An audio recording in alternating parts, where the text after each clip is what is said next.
I've got to tell you, hands down, this is the richest meal that I've ever made. I mean, this is just cholesterol city. This is classic French cuisine.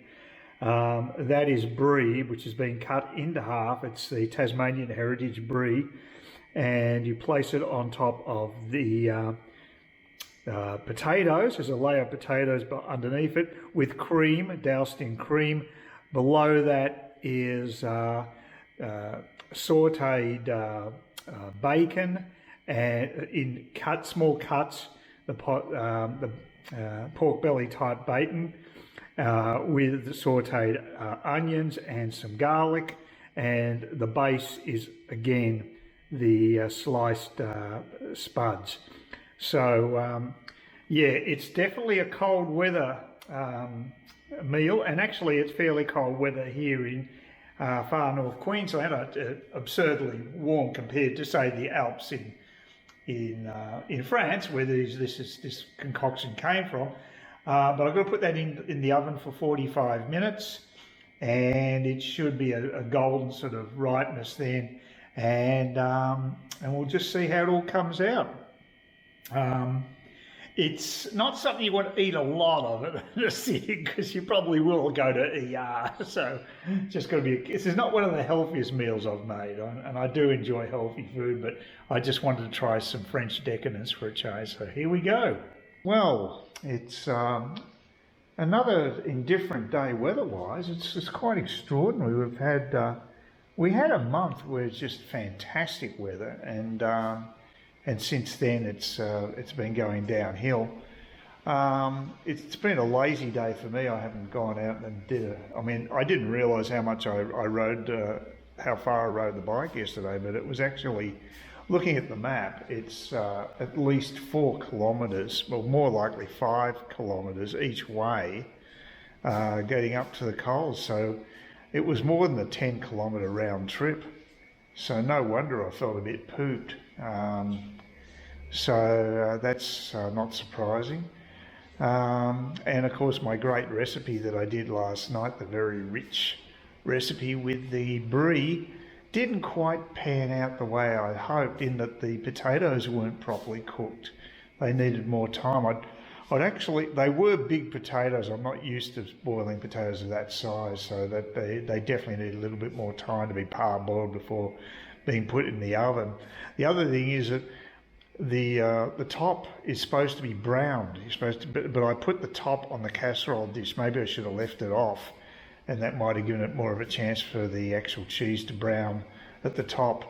It tasted okay though. There was no problem there, apart from the consistency with the potato being just a little bit too crunchy. But that'll be better because I cooked it again for another hour or so. So I gave it plenty of time. It should now be fairly tenderised. So when I reheat it tomorrow night, hopefully it'll still taste great. So we'll see how that goes. One of the major niggles, I mean, I've had several major niggles with stuff, what I thought was a problem with this coffee table, for instance, the problems I thought I had with the garden cart, getting that together. I got that all sorted out. But then there's always something new coming up, and that was this mobile phone. My new Motorola mobile phone, the G10, that one. It's a bit bigger than the other one screen-wise. The problem I had with it was I was locked out of it, and I don't know why that happened, but it required I put in a PIN number to actually unlock the phone. So I had no idea what this PIN number was because I hadn't chosen one. So what I did was I tried using the PIN number that I'd used on the current phone that I've got, the current handset, and that didn't work. So then I tried another 4-digit PIN number, which I'd used as an ATM code for when I had a credit card with American Express. And funnily enough, for some unknown reason, that worked. But I don't know where it came from. I mean, how did that the new phone decide that that was the code? I mean, obviously some data must have come. Maybe it came through the cloud from Google. I've got no idea. It's pretty spooky actually, but yeah, so the good news is it actually worked. Now I can get all the apps. I actually did the transfer of data too, and that actually worked. And I did that via Google, and that seemed to work pretty well. So I've got all the apps, I've got all the data, I've even got all the photos. Everything was transferred across without using a wired connection, because I've seen other places say you use wire. I tried using a couple of different apps. They didn't work, but this system did work. So being both Moto G handsets, I guess makes it easier, but that was a fairly painless process. So it's all done. Now I'm just waiting on the SIM card, because the SIM card I have in the other model, the one that I have currently, is a micro SIM, but I need to get into nano SIM size to slot that into the new phone. So, and that should be arriving in the mail this week. It's been over a week now since I put the order in, so normally take about 10 days to get stuff up here. I'm also waiting on the Kmart order, and they've estimated it's either going to be between tomorrow and Thursday. And the trouble is, I'm going out on Thursday. I'm going down to down to Cairns. I'm going to have a GP appointment and get some scripts and see if there's any chance of getting the. I prefer to get a Pfizer shot. I'm in a high a vulnerability cohort, so I suppose I should really get the vaccine. I'm not 100% happy about it, because, as a lot of people say, these vaccines are still experimental, because they haven't gone through the normal process that pharmaceutical companies carry out to make sure that over time there aren't some nasty side effects that they can't detect. So, you know, there is a risk factor there too. So it's about balancing off the risks, the different risks. But some people have been saying that some of the risks involved with this vaccine is quite high, and there could be some nasty complications that will arise in a year's time. Now that's possible. I mean, that was actually a medical opinion. It's like this garbage about the science is settled. Science never settled. There's always contrary opinions. You'll get a consensus, but you'll never get every single person agreeing. And these are people that are medically trained. You know, they have different opinions on these things. So it makes it difficult for the layperson to make a judgment on this. But considering I'm in a high risk group, I think it would be sensible to look for something like that. But I'm not. If I can't get the Pfizer, I'll be very reticent to get the vaccine. But apparently there's 1 million more Pfizer's vaccines coming into the country, so maybe there will be that opportunity. I'll have to discuss that with the GP on Thursday. But yeah, look, it's a big relief getting the phone working, because it is a much better phone. It's got almost double the battery capacity, and that's been a real bugbear of mine with the other one.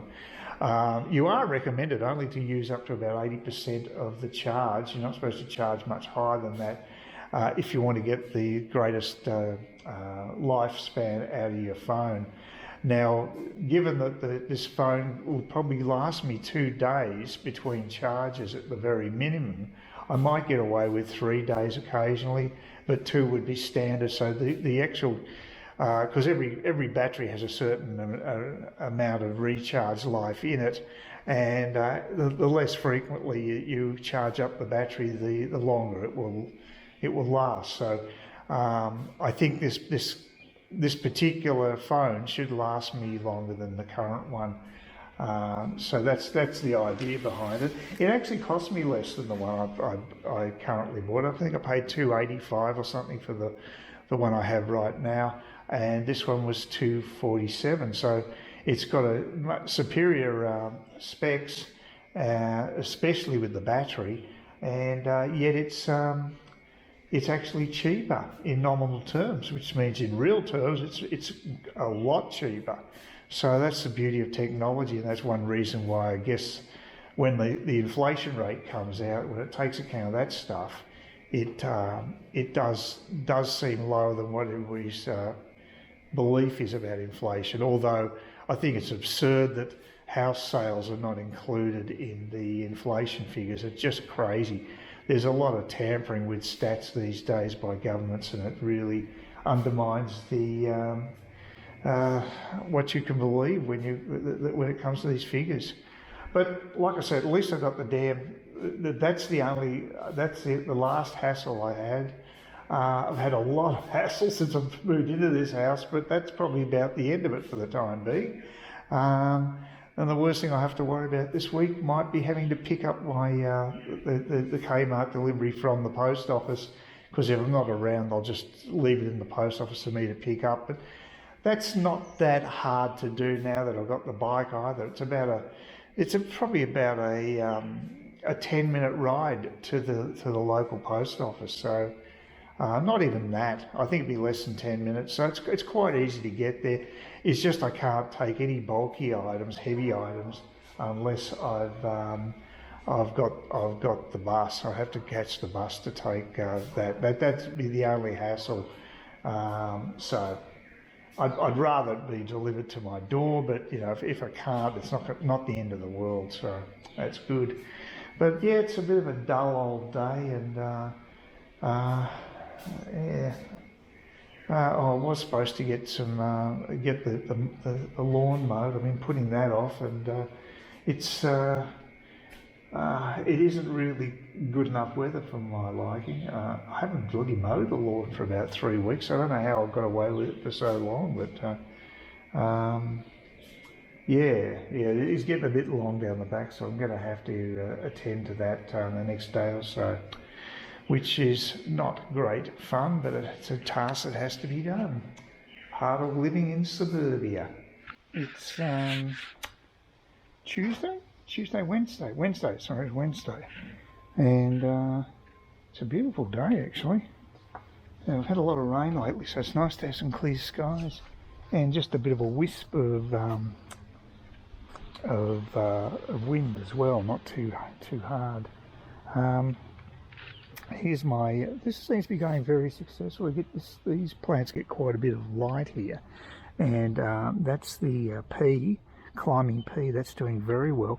Now this is great news. The capsicums, those ones came up first, but yet the other two that I planted also have germinated. They took a long time to come up. Maybe they were deeper in the potting mix, but that's about 100% germination rate there. And again, about 100% germination for these two, because I added 2 more in each of these pots, and they're both doing well. Now these ones have just shot out of nowhere. These are the flowers. They're a cottage blend of flowers, and they seem to be doing really well. So very happy with these. And I'm still hanging out a very faint hope that this may not be dead, the bottle brush, because there's a little bit of greenery right down there. So, and I'm pretty sure that is some sort of a climbing plant. Now that may be one of those peas, but I can't quite tell. Maybe you can see whether that's the same as the one that's in the pot. The ones in the pot seem to be doing well, especially with the Osmocote potting mix. This thing's really doing well, so that's great. I'm going to give these another drink today, because they all seem to love the water. With the stuff's got the mulch on top, must soak away a lot of the water, and you can't give them too much by the looks of things, so they're going to really require it in the summer. I might have to get drip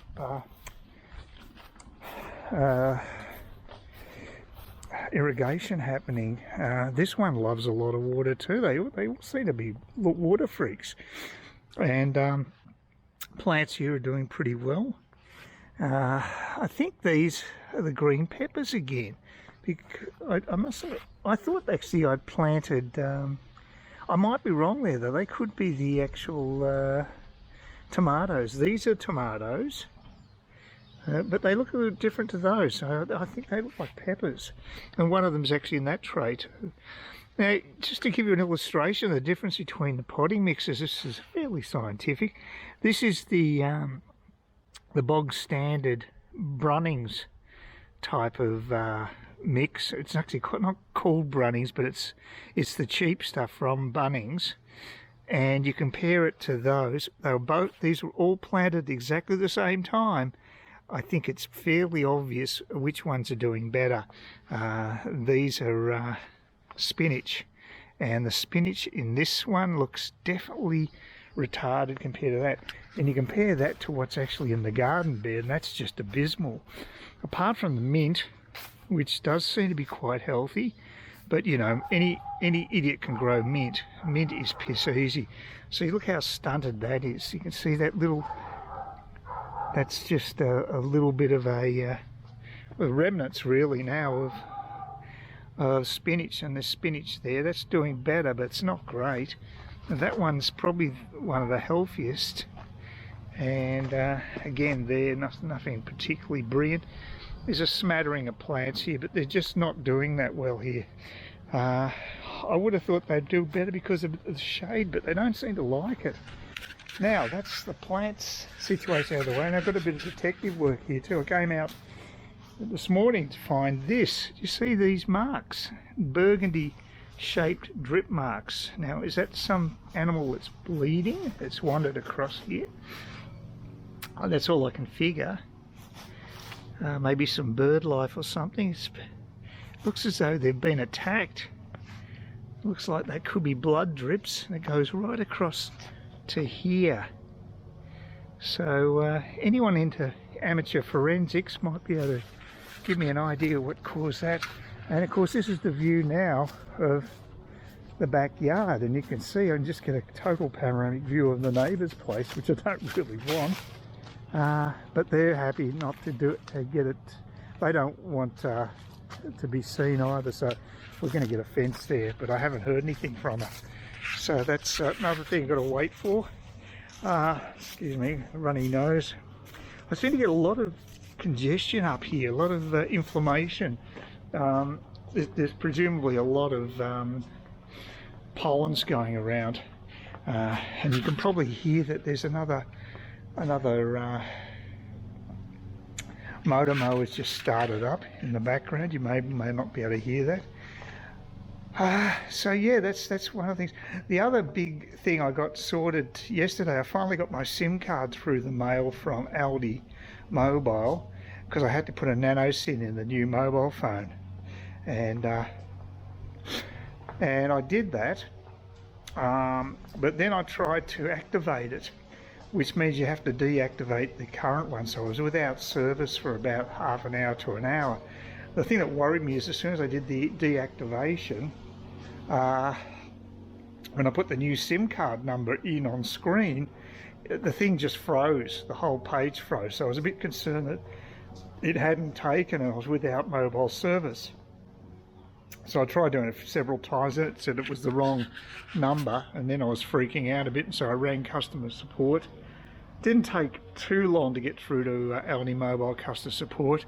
It's a call centre in Manila, but that was okay. I can understand the guy sounded like he had an American accent. He had a Spanish surname, so that was interesting.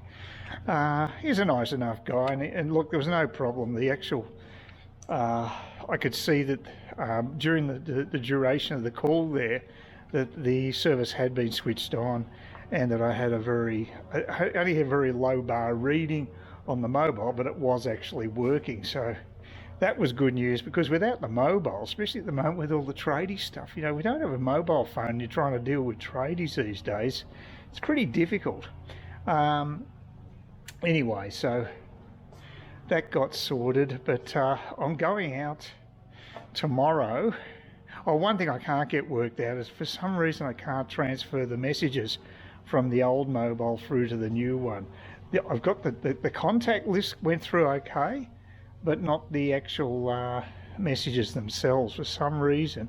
I can transfer them to my computer, but it only sits there temporarily, and I can't seem to keep a record of it so I can pass it on to the other phone. It's very annoying. Shouldn't be that hard to do that. Everything, all the other data's been transferred. I got that worked out okay, but messages, something I can't get, which is something you know, just like to have a record of the old messages, which includes contact information as well. So yeah, that's annoying. But I've still got the old mobile phone. I can use it as a reference. And you know, there's no reason why I can't just keep it there for, I can take photos with it and do old stuff with it. It works fine, and I don't have to worry about the battery anymore because I don't use it for the vital service of telephony. So that's made life a little easier. But yeah, it's a really nice day today. Yes, it still is working. Oh, the screen just went black, but still working. Yeah, so that's all fine now. The insulation guy says he's going to turn up tomorrow. Of course he said tomorrow, because tomorrow is the day that I'm going into the city to see the GP and catch up with Lynn. And it seems like tomorrow's the day everything's going to happen. It's just Murphy's Law. The guy was supposed to come around next week to do the installation, but he had a cancellation and wants to do it tomorrow. So it's just... And the other thing on top of that is I've got stuff being delivered. Chances are it's going to be delivered tomorrow. That may not be the case, but the window of opportunity is yesterday, today and tomorrow, and I haven't heard from them till today, so chances are another Kmart delivery will take place tomorrow, which is a pain in the ass for me because it means that they won't be able to drop it off here. They'll take it to the post office and I'll have to collect it. And there is a couple of bulky items which is a pain to collect from the post office, so I don't want to do that. I want it delivered to my address. I'll try sending them a message, but you find with a lot of companies you just can't really communicate with them email wise. They just won't respond, and I find that very annoying.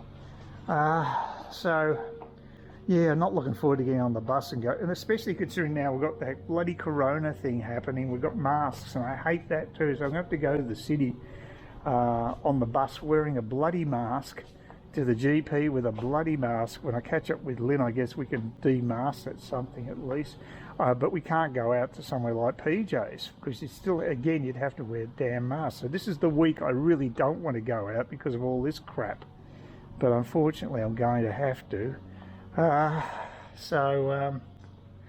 Yeah, it's a bit of a pain. To be honest with you, I would have preferred to have just not gone anywhere this week. Wait until the stupid mask thing is taken off on Sunday, so then there's no hassles like that, because I can't stand the bloody things, and I find it very annoying, the whole, everything to do with it, because I think it's a waste of time, and it's just an imposition on us, and we're just showing our subservience to medical fascism, in effect. That's how strong I feel about it. I think it's wrong. I think there's been such an overreaction to all of this because I think our overall death rates are pretty well the same as they've always been. We've just substituted normal flu for COVID, but the media is prepared to whip up a hysteria about. State governments are using it to basically increase their power base. No one really cares about the welfare of the people. I think that's the last thing on the agenda. I'm sorry, it sounds cynical, but I really believe that. Anyway, today I'm not going anywhere. Have a nice quiet day. Before the motor mower started up, I was just thinking how lovely it is to be here because it's so quiet and serene. And once I get my garden up and running, it's going to be great. And the good thing is things are germinating, so I've just got to keep doing that. I want to get my Kmart deliveries all organised and get stacks and stacks of pots and get planters set up everywhere, and yeah, it's going to be really nice when it's finally done, but it is a work in progress. Anyway, just hope that the weather holds up like this. It's been absolutely stunning today. Beautiful day. Please consider subscribing to my channel if you think there's anything there of use to you, or entertainment or whatever. And either do that or give me a thumbs up, or if you're feeling really energetic, do both. That'd be great.